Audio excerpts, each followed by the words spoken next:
be a voice of that authentically. Yes? So, would you think about publishing a book, sort of a narrative that answers and speaks to all those things? I do, yeah, actually that's why, I mean, when I say I don't want to write another cookbook, it's because I have other books I want to write, so I mean, there are things I want to say. One of the books that I'm really anxious to write is basically the story of transformation that all of us experience when we really think about what the process was like for us becoming asleep as children, people, these children, all of us who come into the world compassionate, and then they're put to sleep, and then someday have an awakening around this issue. Some of us may not have the awakening, I mean, that's the truth too, but all of us can identify with being children who loved animals, who didn't want to create harm. All of us can identify with that.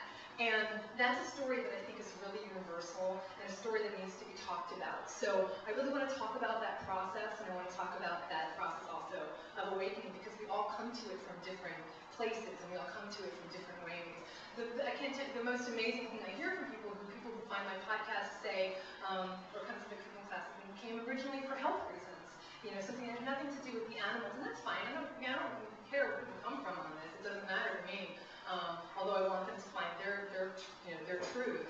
And so what means so much to me is they find what they were looking for in terms of health, but then they also find their own compassion. And they get in touch with that compassion for animals that they didn't even know was there, or that was sleeping. Or people who come to me who really are in touch with that compassion for animals, and then who come to me and really find the healthful aspects as well. So there's so many ways to come to this, and it's a story I do want to tell. So I will do that, yes. Yes?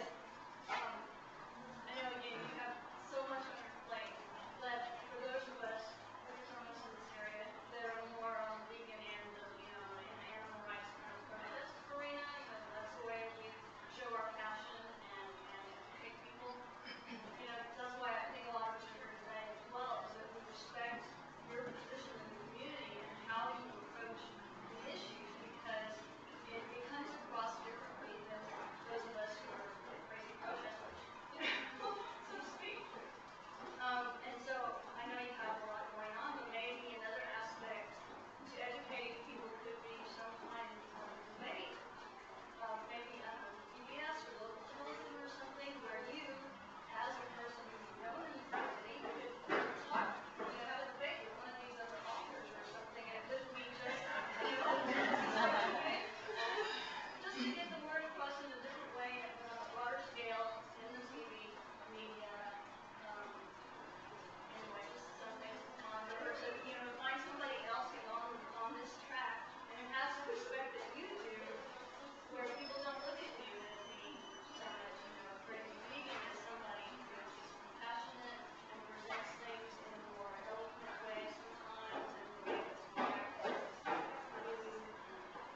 No, I appreciate that. Thank you. I will put that on my list.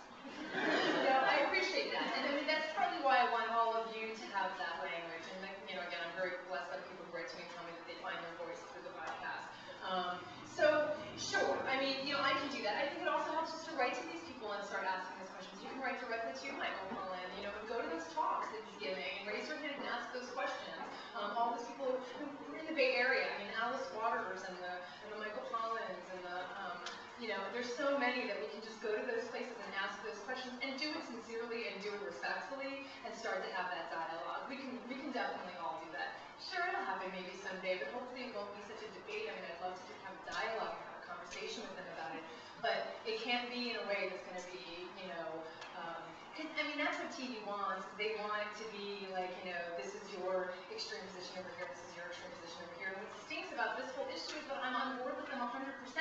When I hear people say that, like, oh, vegans, they're not about sustainability, and they're not about organic, and they're not about local, that's everything I'm about. And I just take it all away and happen to have compassion for everybody. I don't limit my compassion.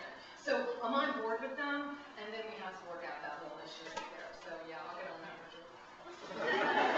So I don't want to keep you guys anymore. I'll be around. I'm gonna be here, but what I'd like to do is we're gonna have Ghost of Berlin come up. They're gonna play a little more music. We're gonna do a raffle, and there's still more food to eat. So please stick around a little longer, and we'll get the party. Thank you very much.